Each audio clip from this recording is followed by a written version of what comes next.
Olá, misteriosos! Sejam muito bem-vindos ao canal Sempre um Mistério. Eu sou a Keila e já te convido a se inscrever e já curtir o vídeo agora de começo. Hoje não vamos ver apenas um caso, mas 7 casos muito pesados e bizarros. Hoje nós vamos ver 7 crianças ou adolescentes que cometeram crimes bárbaros. Então já senta no seu sofá, já apague as luzes ou não e bora comigo!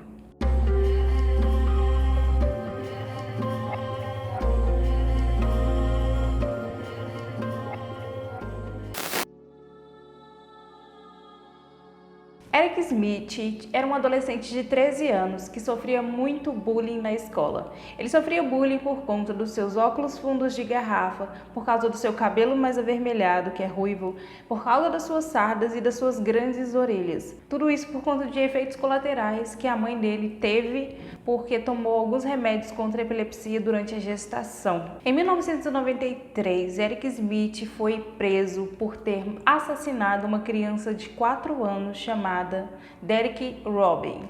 Eric levou essa criança de 4 anos para um parque, onde o estrangulou, jogou pedras em sua cabeça e o violentou sexualmente com um galho de árvore. Depois de preso, ele confessou o crime, mas ele nunca conseguiu dar uma justificativa plausível e algum motivo real por ter cometido o crime. Ele também foi diagnosticado com TEI, transtorno explosivo intermitente. Mesmo assim, ele acabou sendo preso, e isso não mudou a sua sentença não. E ele teve 7 pedidos de liberdade condicional negados. Em 2011, a polícia recebeu uma ligação de Daniel, um adolescente de 14 anos, que afirmava pelo telefone que bandidos haviam invadido sua casa e assassinado sua mãe. A polícia então começou a investigar e não demorou para a polícia começar a reparar uma série de inconsistências na história do garoto. Vasculhando o computador do garoto, a equipe de investigação acabou encontrando um arquivo que estava deletado. Quando foi resgatado o arquivo, perceberam que era um plano super detalhado de como ele iria matar sua mãe.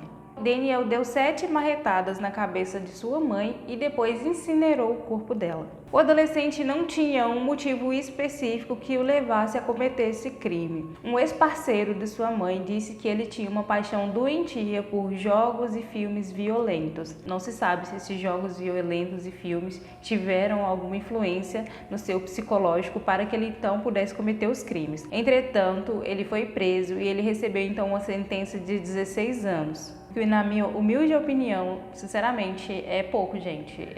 Cara, ele matou a própria mãe. Eu sei que ele era um adolescente e tal, mas lá fora as leis são muito diferentes daqui do Brasil. Ele tinha entre 14 anos. E assim, foi a sangue frio, não tinha um motivo. Mesmo se tivesse motivo, nada é motivo justificativo para matar uma pessoa. Mas eu achei 16 anos pouco, de verdade.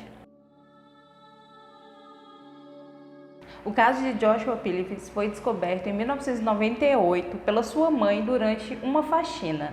Ela estava limpando o quarto de seu filho quando ela viu uma mancha molhada debaixo da cama dele.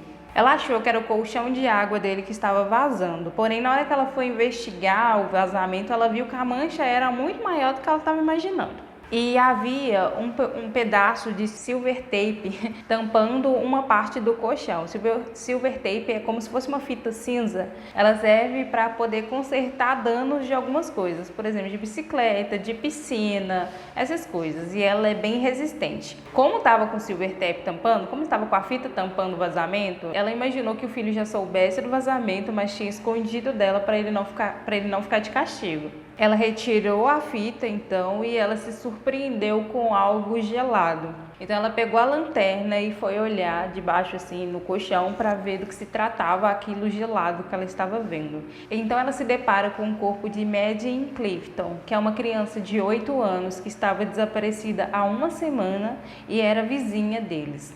Joshua nunca revelou o motivo de ter cometido o crime. Então ele conta uma história assim bem meia boca. Ele diz que ele estava brincando de beisebol e ele acertou a criança com a bola de beisebol.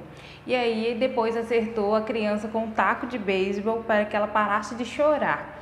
E quando ele acertou a cabeça dela, ela veio a falecer e ele escondeu o corpo para se safar. Porém, o júri nunca acreditou na versão de Joshua e então ele recebeu a sua prisão perpétua. Esse caso é mais antigo e ele acontece com uma garotinha de apenas 11 anos de idade. Esse caso aconteceu em 1968, Maribel. Maribel tinha apenas 11 anos quando assassinou duas crianças, dois meninos. Um chamado Martin Brown, de 4 anos de idade, e o outro chamado Brian Rose, de apenas 3 anos de idade. Ela estrangulou Martin em uma casa abandonada. Meses depois, ela matou o Brian da mesma forma, com a ajuda de uma amiga e também no mesmo local. As duas meninas mutilaram o corpo da segunda criança e talharam o seu corpo a letra M. Deve ser de Maribel, né? Maribel ficou presa até 1980, porém ela foi liberada com uma nova identidade. No fim dos anos de 1990, um livro assinado pela bióloga Gita Sereni tem então uma entrevista com Maribel, já com seu pseudônimo totalmente desconhecido. Ela explica que ela sofreu abuso psicológico e outros abusos não especificados da mãe, que era prostituta. Então, no caso, lá em 1980, Maribel foi liberada da cadeia com um nome diferente para então fazer uma reinserção na sociedade, gente. O que atraiu a menina de 15 anos para o crime lá em 2009, que na verdade tem até pouco tempo esse caso, foi na verdade a curiosidade. Ela matou a sua vizinha, Elizabeth, de apenas 9 anos, degolada. Depois, enterrou a criança numa cova previamente cavada, o que prova que o crime foi premeditado. A Lisa atacou a criança quando ela estava voltando da casa de uma amiga, e ela escreveu em seu diário a seguinte frase: "Eu acabei de matar alguém. Eu a estrangulei, depois cortei sua garganta, a esfaqueei e agora ela está morta." Foi incrível. A Alissa tinha uma série de problemas psicológicos, porém ela foi julgada como adulto e ela recebeu prisão perpétua também pelo seu crime. Young era um garoto muito inteligente, que amava estudar. Ele adorava matemática e amava química em específico. Com o tempo, ele começou a se interessar mais e mais por química. Além disso, ele era fascinado por assassinos. Não sei porquê, mas ele gostava muito das histórias de assassinos famosos. Aos 14 anos, então, tão interessado em química, ele começou a fazer experiências com alguns venenos. Ele comprava algumas substâncias e afirmava que aquela substância seria para fazer seus trabalhos escolares. Mas então ele começou a fazer as suas primeiras vítimas, familiares e amigos. Primeiro foi o pai de Young, que também chamava Young, que ficou muito doente. Seguida então da sua mãe e de sua irmã, que também ficaram com a mesma doença. Todos tinham vômitos, diarreia e muita dor no estômago e ninguém descobriu o que era. Em 1962, a madrasta de Young morreu envenenada. Ele era tão inteligente que aos 14 anos de idade, sozinho na verdade, ele possuía conhecimentos de química como uma pessoa que tivesse feito uma faculdade. Mas nem tudo foram flores, não. Quem descobriu os planos de Young foi seu próprio professor. Ele estava desconfiando do jeito que Young se comportava, porque ele sugeria para a turma uns experimentos muito diferentes e muito estranhos.